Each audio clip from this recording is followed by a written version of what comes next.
Okay, so this second passage in section 2 is entitled The Dragon, and what we're doing is we are picking the correct word of the three that makes both contextual, i.e. logical, and grammatical sense. If you're doing this in exam, you will be sort of reading it out silently in your head, and I do suggest that that's the way that you do it, because how things sound, how they flow, will soon give an indication as to if they're right, particularly in terms of tenses. Okay, so let's start by reading it. Obviously, I'm reading it out loud because we're doing this together. And the instructions say to us that we have to underline the correct choice of words. So no circling, no ticking, we're underlining it, okay? Make sure that you get that bit right. So let's begin. Long ago in Japan, there lived a brave warrior known as 𝐦𝐿𝐴.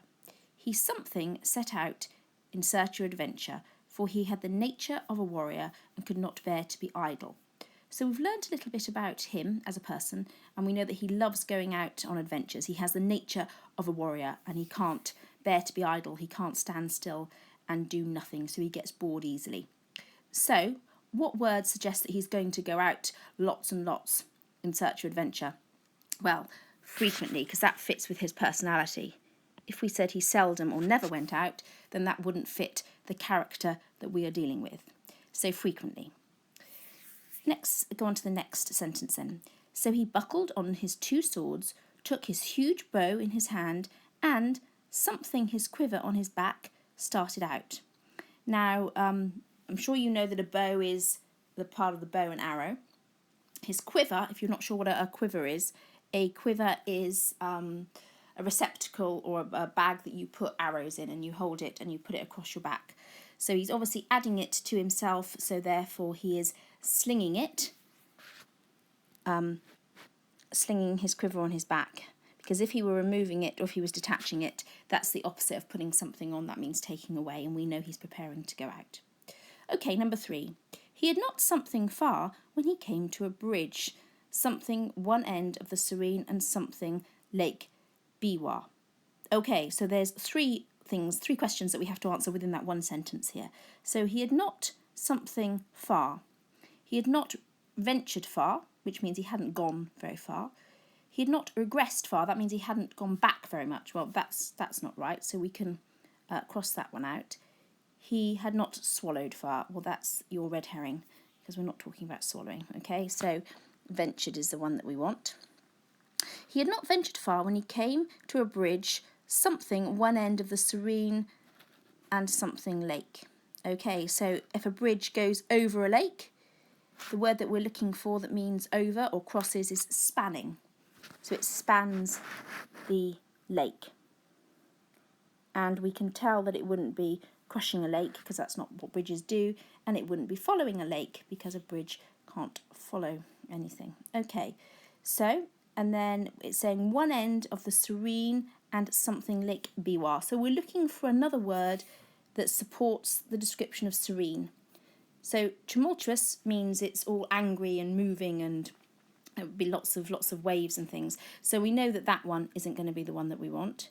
And telepathic means to see the future. That's a human thing. So we can't have a lake that sees the future, but we can have a lovely tranquil lake, which means quiet, which means serene. So that's the option that we want there. Let's go on then. As soon as he set foot on the bridge, he saw a something dragon lying across his path.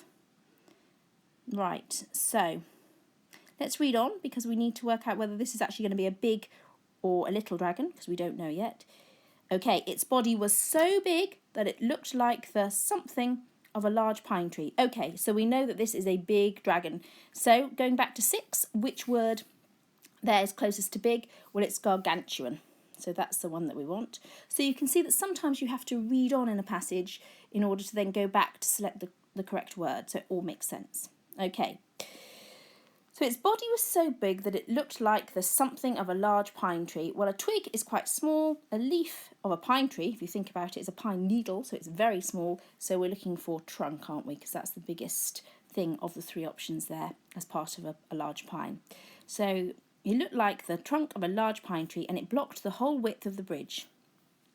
One of its huge something rested on the parapet of one side of the bridge, while its tail lay right against the other. Right, so therefore we know that 8 is not going to be tails, and also it says 1, okay, so it can't be tails because that, well, dragon doesn't have 2 tails anyway, does it? So let's get rid of that because we know its tail also lay right against the other parapet when we read the rest of the sentence. Is it likely to have its nose, one of its noses? Well, no, because it's only got one nose, so it can't be that, but it is likely to have one of its claws. So one of its claws rested on the parapet on one side of the bridge, while its tail lay right against the other. Okay, going on to 9 then. The something monster seemed to be asleep, and as it breathed fire and smoke something from its nostrils. So we're certainly being given the impression by the description the authors created that this is not a harmless dragon, because it's big, it's got claws, and it's breathing smoke. So I think we can safely get rid of harmless. Is it a handsome dragon? Well, that would be quite odd to start giving it this really positive characteristic after the author's been trying to build it up as scary. So I think we'll cross off handsome because that's unlikely, and I think savage because we're certainly getting the impression that this is a gargantuan, scary dragon with claws, etc. So savage is the word that fits most logically. And then going to 10, as it breathed fire and smoke something from its nostrils. Fire and smoke emerged from its nostrils. Fire and smoke distressed from its nostrils. Well, that doesn't make sense. Fire and smoke arised. No, because something doesn't arised. That's not correct, grammatically speaking. So it has to be emerged, which means it just sort of started to come out from its nostrils. So we can underline emerged. At first, Tawara Toda could not help feeling something at the sight of this horrible reptile lying in his path. However, he was a something man, and so he proceeded undaunted. Okay, so that's, by reading the second sentence, I think it enables us to answer 11, because it's saying that even though he was one way, then we've got that word however, so we know that we're going to get the opposite opinion. He was, well, we know he was a courageous man, actually, don't we? Because he's this brave warrior. We've had that description of him at the start. He's not indecisive. He can make up his mind quite clearly, I think, from what we've been told. And he's humble. He's not humble because that means he sort of gives in, which we don't believe that he would do in the face of a dragon. So he's certainly courageous now. So therefore we have to look, for 11, we have to sort of work out what the opposite of courageous is, because he's saying he was this and now he's that. So he was probably alarmed in the beginning, because smug means to be quite self-satisfied, which I don't think he would be. And forceful, at first Wada could not help feeling forceful at the sight.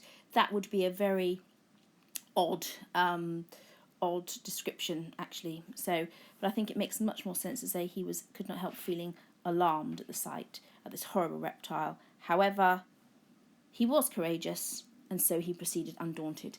So he went on his way, and he wasn't ultimately scared. He was going to tackle the dragon.